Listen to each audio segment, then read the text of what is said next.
As school districts across the U.S. deal with the issue of reopening schools, teachers and their unions are mobilizing to demand a range of measures to ensure a safe reopening, and many are threatening to strike if these demands are unmet. They're vowing to not work in unsafe conditions and taking action today in a national day of resistance against unsafe school reopenings. Tens of thousands of people are expected to hit the streets in cities across the country to take part. Breakthrough is joined by Karla Reyes, a New York City public school teacher and union activist in the United Federation of Teachers, to talk through today's actions. So, Karla, why are so many people across the country taking a stand against unsafe school reopenings today?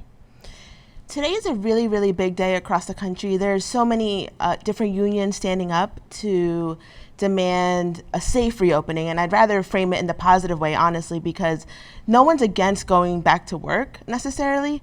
Teachers, we know that we're essential we've been a lifeline for families during this pandemic, helping people navigate unemployment assistance, helping people navigate food, having people navigate technology access, all these different things.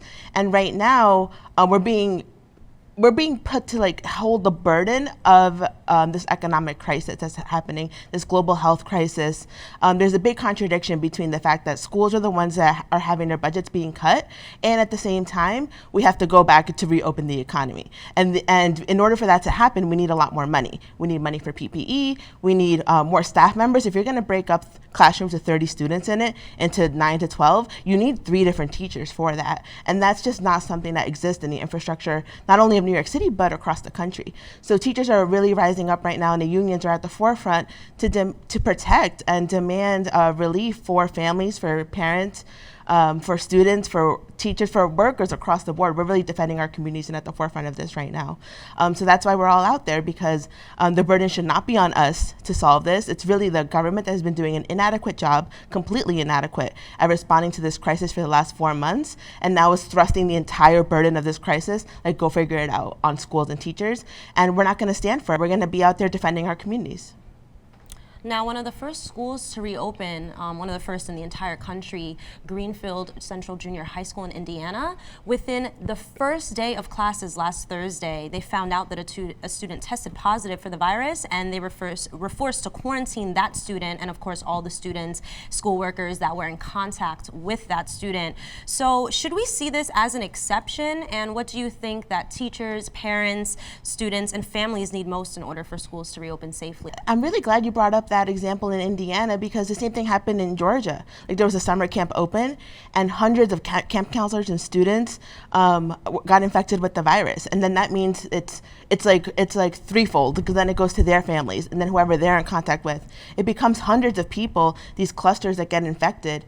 In New York City, if the Mayor de Blasio, had decided to close schools just a week before, I think it ended up being March 18th, but if it had just been a week before, between 20 to 50,000 people's lives could have been saved.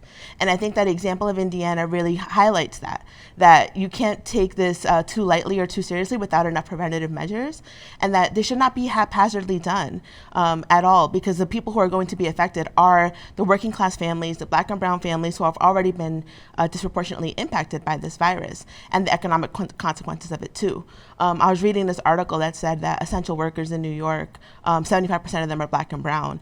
And when you think about the public school system in New York, which is the most segregated public school system in the country, which has 100,000 homeless students, which it provides food and shelter and so many services for families, to do things in a haphazard way is really sending working class families, Black and brown families, to die, in essence. There's no other way to put it, because it's not like people have universal health care right now. It's not like there's paid universal income for folks. It's not like unemployment aid is about to be cut by the hundreds per week for folks.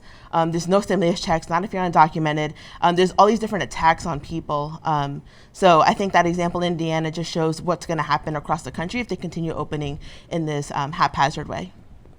Now, many school districts across the country are looking to the most commonly accepted threshold for basically limiting the spread of the virus, and that would mean that the daily infection rate does not surpass 5% of those people who are tested, again, within a day. Now, according to that standard, only 2 out of the 10 largest school districts in the country, New York City and Chicago, would actually be allowed to open. And we're seeing daily infection rates 4 times that 5% rate in cities like, or in cities across Florida, Nevada, of course, all these states that rushed into reopening. Do you feel that this threshold is sufficient? Absolutely not. I think this threshold is very arbitrary. It's set, like, who set this? The CDC has been changing their guidelines week by week. Really, it's a political pressure, right? They're being pressured by the politicians, being pressured by Trump, by Devos, because the reality is that schools need to open for the economy to fully reopen, because schools are not just about educating our students, but it's about parents need childcare to go to work, but rent is still due, bills are still due, and people need to survive in some way. So right now, teachers, unions, schools are being put into a corner to figure something out with zero support and zero money. I don't know if you've heard of the pandemic pods, but the rich families across the country are clustering together, hiring teachers in order to avoid going back to public schools. And how come that's a right for the rich people? Like, why can't working people have options like that to stay at home, but they can't because they have to go back to work in order to survive and make ends meet? And that's not fair, and that's why teachers are out here defending our communities. Now, back in July, Secretary of Education Betsy Devos said, quote, "Schools must reopen. They must be fully operational. And how that happens is best left to education and community leaders." Now, this, again, beginning of July, we've seen rates of infection skyrocket across the country, and her tune hasn't changed a bit. What is local leadership actually saying about this? It doesn't seem like the Betsy DeVos or the Trump administration as a whole is actually looking to local leaders in terms of deciding what happens with reopening and putting forth that plan. Oh, absolutely not. The federal government is just bullying different local leadership with money, saying, well, we're going to cut federal funding, but the federal funding is the one that funds Title I, and Title I is schools that receive additional funding because most of their students are free or reduced lunch, which means that they live near the poverty line. So you're literally taking food from students who need it the most, taking money from students who need it the most in order to pressure schools to reopen.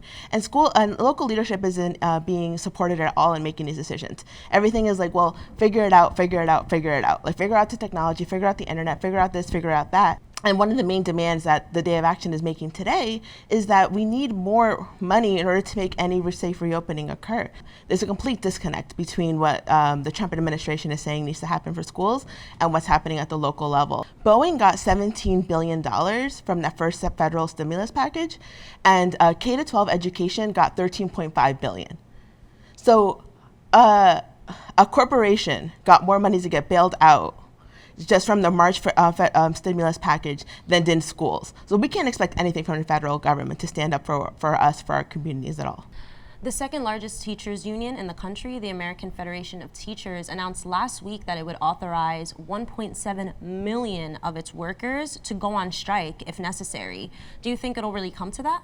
And to me, that's a very powerful statement. I know a lot of teachers felt very similarly, because there's this idea that teachers are professionals, so we should not be striking at all. That's not something that we do. That's for like other types of workers who are not either not in unions or are not having their needs met in any other way, but we're professionals. And I think that it's so powerful to bring back the strike as a tool, because a lot of other states did that in 2018. In 2018, that was known as the year of the teacher, because teachers were going out on strike against the budget cuts, against privatization, and demanding higher wages in states that had voted for Trump, right? So Oklahoma, West Virginia, Arizona, states that are considered red. But there were also the states where, if you looked at a list of like where how much teachers got paid, they were all the states that like teachers got paid the least, like very, very little money. So it makes complete sense that teachers already have an infrastructure for organizing, and striking is not out of the question.